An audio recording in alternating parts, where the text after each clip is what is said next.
amin amin yaa bi yàlla na ko yàlla nangu ñaan gi am na solo yàlla na ko yàlla nangu. tey li ñu dajale fii vraiment du ñu ne kuréel monsieur le maire de la commune de Yoff moo woo acteurs culturels yi monde sportif yi pour ñu ñëw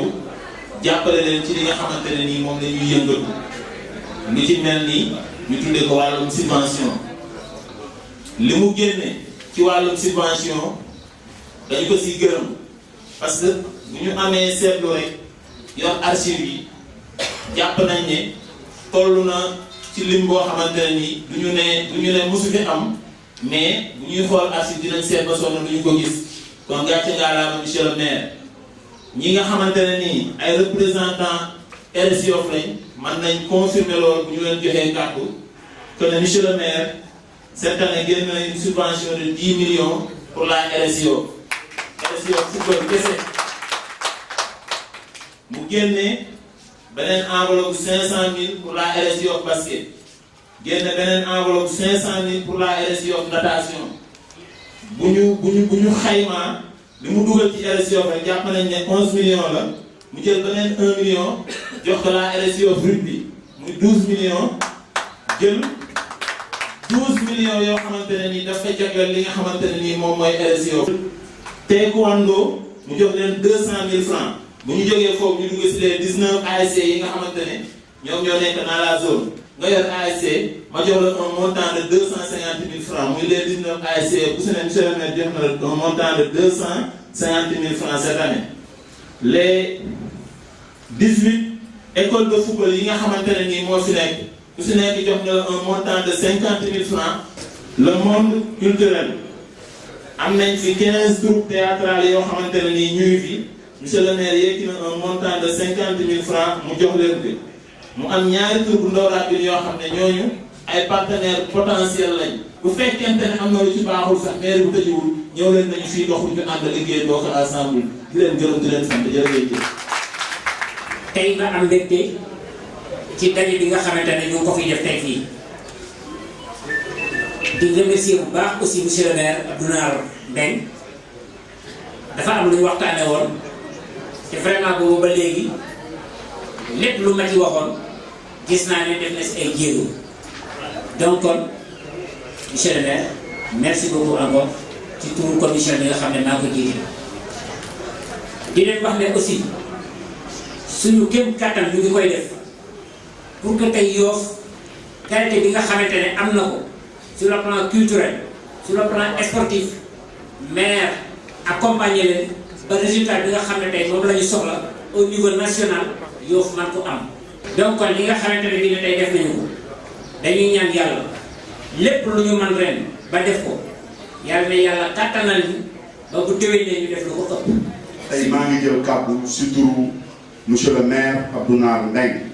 parce que mooy le président de la renaissance sportive de Yoff man ma nekk le premier vice-président di remercier bu baax monsieur le maire. Abdoulaye Diouf Sarr damay wax ne jàppaleen si moom si ñun jàppaleen si RS Yoff commencé wul léegi c'est pas parce que dafa nekk maire rek moo tax mu ñuy jàppale lépp loo xam ne bi ñu faloo ba léegi mu ngi taxaw di ñu accompagner man de personnellement ça fait très longtemps que ma nekk acteur sportif bu Yoff c'est la première fois à Yoff un maire jël valeur 10 millions de francs CFA et je dis bien 10 millions jël ko jox ko RS Yoff kooku wax dëgg yàlla jar nañu féliciter ko jar nañu encourager jar nañu jàppale ko ñu tàccu ko bu baax a baax. mel ne vraiment ñun amuñu dara parce que délégué de quartier yëpp ngi fi délégué de quartier yëpp ngi fi commune bi yëpp waaw nous sommes 63 délégués de quartier donc li ko dalee Kër Manor Ouest Foire Nord Foire Diamalaye aussi Yoff ñëpp a ngi fi donc vraiment maa ngi gërëm délégué de quartier yi parce que ñun suñu rôle mooy rôle jàppale képp ku fi nekk dañu lay jàppale parce que ñun ñu contre nguur nous sommes des délégués de quartier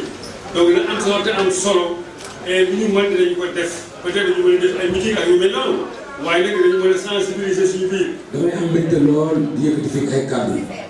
nekk ndawal ODCAV de Dakar bi nga xamante ni Pape Momar Lo moo ko dirigé di am mbégte bu baax di jof ndax Yaraax laa dëkk boo xoolee Yaraax Yoff Ngor Wakam et cetera c'est des villages cousins boo xoolee ñoo bokk nag c'est des villages traditionnels donc dafa mel ni Yaraax laa toog di wax di leen wax rek ni leen acteurs culturels yi ak acteurs sportifs yi fi toog dama bëgg ngeen gën a sant yàlla ndax lii ma gis tey Babacar lim ko tout à l'heure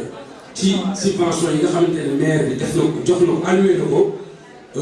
monde culturel bi ak monde sportif bi dans le département de Dakar tey laa koy soog a gis te sama bàmmeel laa toog. Ensuite man je suis président de zone je suis le président de la zone 7 à Dalifort. Le 8 bi passé la finale à Talata je parle sous le contrôle du président Abdounar. Le maire ñeenti trophée la ma jox ak ñaari jeux de volley ak 20 ballons li ci des yëpp zone bi moo ko jënd donc tey ça veut dire que lii leen maire bi jox tey boo demee ci yoonu zone yi ñoo génne seen poche jënd ko donc bravo à monsieur le maire et son équipe. mu ngi doon jox na ko monsieur le maire jox na ko ay ci mooy subvention zone 6 500 000 francs. ah. ñu ngi leen di jëriñ ay te mu ngi doon subvention bi monsieur le maire doon na ko monsieur Jules. basket waaw ñun basketteurs yi. c'est bon. merci beaucoup monsieur le maire encore une fois kontaan nañ ci yow. ngir waa yow jàppale si ay mbër ay te mu ngi noonu. dañu fi dajale nag ñun ñëpp wax nañ ko te xam nañ ko mooy tey jox subvention acteurs culturels yi acteurs sportifs yi xam ne ñoo nekk Yoff di wax ne na CC ñëw na si montant yi mën nañ si bañ a dellu si waaye di wax ne rek loolu lu ñu fiy joxe annuellement la le ministre le maire Abdoulaye Diouf Sarr instruire donc l'administration municipale bi ginnaaw bi ko conseil yi autorisé mu def ko pour ñu mën a génn montant boobu jox ko acteurs yi xam ne ñoo fi teew di gërëm bu baax le président aj parce que tey liggéey bi bu sottee ba am li administration mën ko séddale si moom la jaar commission donc ñu ngi gërëm bu baax commission boobu si liggéey bi nga xam ne def nañ ko ba lii mën a sotti di wax ne rek ku si nekk gis nga sa bopp buñ commencé si RS Yoff gi nga xam ne donc mooy équipe phare Yoff jox nañ leen montant boobu pour mën leen jàppale pour ñu mën a jógee fi mu nekk dem faneen parce que tey dañ leen jàppale xam nañ ne RS Yoff ñu ngi division nationale mais dañuy ñaan yàlla comme ni que le président de la zone 6 waxee suñu stade bu pare yéen moom bu jógee palier dem palier donc ñu leen di ñaanal di leen wax ne di leen jox noonu ngeen def ko téye ko bu baax a baax sàmm ko jàppale si équipe ba équipe mën a dem fu sori bu ñu jógee foofu bu ñëwee sur la zone 6 de Yoff bi nga xam ne mooy final wax naa sànq CC naka bii ngay wax dag ne li ñu jox noonu mooy dañu dimbal final ma ne la déedéet 500 millions yooyu mooy subvention annuelle bi nga ñuy jox subvention boobu incha allah dinañ si wax bu baax a baax xool ne 500 millions yooyu mooy li ngeen jox annuellement mais li ngeen koy wax léegi rek damay gën a saluer donc Maam Ousmane bi nga xam ne moo représenté le président Momar Lo bi nga xam ne moo nekk fële jiite ñun mooy suñu kilifa fële si ODCAV. élection natation 500000 rugby 1 million zone 6 500000 écurie Yoff 500000 Vite Vodao 200000 karaté club 200000 taekwondo 200000 les 19 ASC de la commune ku ne 250000 les 18 écoles de foot 50000 foofu le président li mu wax dinañ si jàngaat bu baax parce que li mu wax am na solo tout tànk yi dañu war a gën a mën a jàppale incha allah loolu ci jëlaat compte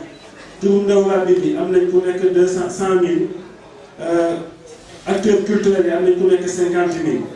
loolu lépp lañ fi joxe boo ko xaymaa loolu plus de 20 millions la ak li ñu jënd donc jeu de maillot ak trophée yi muy lépp boo ko boolee donc la maire développé na plus de 30 millions pour jàppale ko donc ñi xam ne ñooy acteurs culturels ak acteurs sportifs donc yéen baal moo salaam